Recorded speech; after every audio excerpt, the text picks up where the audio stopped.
अहाँ सब गोटे के प्रणाम करे छी। मिथिला भनसाघर चैनल में अहाँ सबके खूब खूब स्वागत करे छी। चलू मिथिला भनसाघर किचन में आइ हम डोसा के अलग अलग तरह से केना फोल्ड कर सके छिए उ जानकारी लेके एलो हन और शेयर कर रहल छी अहाँ सबके साथ में। डोसा वाला तवा के पहले गैस पर गर्म कर लेबै अपना सब, और जब गर्म भए जेतै तवा तो ओकर बाद जे छै से पानी के छींटा अवश्य देब। पानी के छींटा दे के आ फिर एगो टिश्यू पेपर से पोछि देबै आ ओकर बाद जे छै से पर डोसा के बैटर फैलेबै।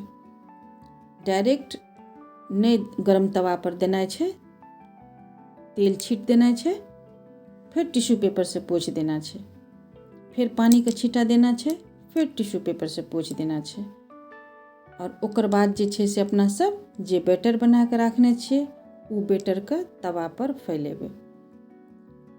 तो एक करछुल या एक कप बैटर दे के खूब बढ़िया से करछुल से या कटोरी के सहायता से अहाँ पूरी तरह से तवा पर एना फैला सकै छिए।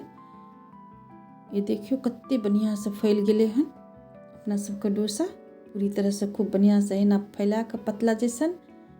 और 3 मिनट 4 मिनट के बाद एकरा पलट देबै, क्या तो डोसा बने में कनिटा समय लगे छै, जल्दीबाजी नहीं करब, खूब आराम से पलट जेतै।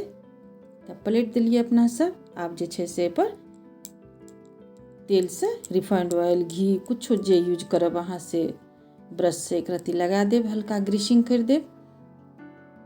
और ओइके बाद जे छै से फिर ए पर जे मसाला डोसा बनाबै छिए तो बैटर बना के रखने छिए, तो वो बैटर जे छै से मसाला वाला आलू में जे बैटर तैयार करके रखने छिए अपना सब फिलिंग से बैटर जब फैला देलिए डोसा बन गेलै तो ओइ पर जे छै से मसाला डोसा वाला फिलिंग दे के आ तब जे छै से एकरा फोल्ड कर लेबै।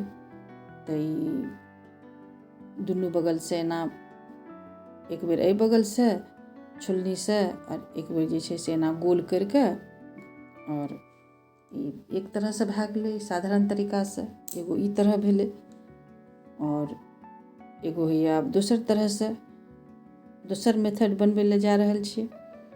तो फिर तवा पर जे छै से पानी के छींटा दे देबै, टिश्यू पेपर से पोछि लेबै आ फिर एना बैटर दे के हैया फैलेलिए, खूब बढ़िया से फैल गेलै अपना सबके। ई जे छै से मसाला डोसा नहीं बनेबै, प्लेने बनेबै और पॉकेट के शेप में अपना सबके एकरा फोल्ड करबै। होटल सब में देखै छिए जे ओना दै छै पॉकेट वाला बना के, वही विधि से आई डोसा को फोल्ड करे ले हम जेबै। तो दोनों तरफ से सेक लेब, ऑयल लगा देब, दोनों बगल से सेक लेब, जितना कुरकुर चाही जेहन चाही उतना जब भए जेतै अपना सबके दुनू तरफ से पलट के सेक लेब। कुछ लोग डोसा के एको तरफ से पलटै छै, अपना सब जे छै से दुनू तरफ से तऽ पलट रहल छियै, कुछ लोग दुनू तरफ से पलटै छै। आ फिर हेबे कैंची के सहायता से जे छै से काटि देलिए कनिटा आधा डोसा ऊपर से, आ तब ओहि ठे से एना के फोल्ड कए के आ फिर जे बस एना कर लेबै भीतर में घुसा के फिर एना फोल्ड कर देबै अपना सब। तो हे देखियो ई एक तरह से जे छै से ई भेलै मेथड डोसा फोल्ड करे के। तो ई दोसर मेथड भेलै अपना सबके। आब तेसर मेथड के ओर चलि रहल छिए। फिर जे छै से पानी के छींटा दे के पोछि देलिए, एक करछुल बैटर दे के एना फैला देलिए। और इहो जे छै से हम मसाला डोसा वाला फोल्ड करे ले जा रहल छिए। अपना सबके बैटर बनल छै और ई एक भाग जब बढ़िया से सेकल भए जेतै तब जे छै से 3-4 मिनट के बाद जे छै से एकरा पलट देबै अपना सब। आ पलटे के बाद जे छै से एमे तेल घी जे भी अहाँ के प्रयोग करना छै से कर देबै।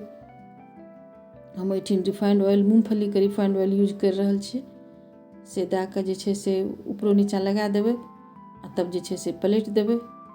देखियो बहुत ही क्रिस्पी डोसा बनै छै हमर, आ कॉलो नहीं होइ छै, देखे में ब्राउन नहीं होते आ खाए में एकदम कुरकुर होते। बहुत सुंदर डोसा के रेसिपी छै ई।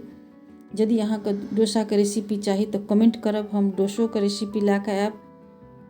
तब एहि तरह से जब दुनू बगल से क्रिस्पी क्रिस्पी अहाँ अपना सबके सेक लेबै ओकर बाद जे छै से ई नारियल के चटनी बना के रखने छिए, नारियल के चटनी एक बेर एहि पर जे छै से लेपारि देबै आ ओहिके ऊपर से जे छै से फिलिंग जे बना कऽ राखने छियै मसाला डोसावला से दए कऽ आ तब एकरा जे छै से 3 कोनावला तरीकासँ एकरा जे छै से ई तरहसँ एक तरफ रहतै कम फूलल आ दोसर तरफ रहतै बेसी फूलल। है प्लेटमे देखू एना जे छै से एना फैला कऽ जे छै से राखि देबै। बहुत ही सुन्दर लागै छै। अलग अलग तरहसँ जब हम सब डोसाके फोल्ड करै छियै तऽ ओकर लुक सुन्दर लागै छै। टेस्ट तऽ छेबे करै अपना आपमे निराला। उम्मीद छै हमरा ई तरीका अहाँके बहुत पसन्द भेल होतै। कनियोटा यदि नीक लागल हुए तऽ लाइक कमेंट शेयर जरूर करब। फिर मिलबै अगला वीडियोमे अगला रेसिपीके साथ।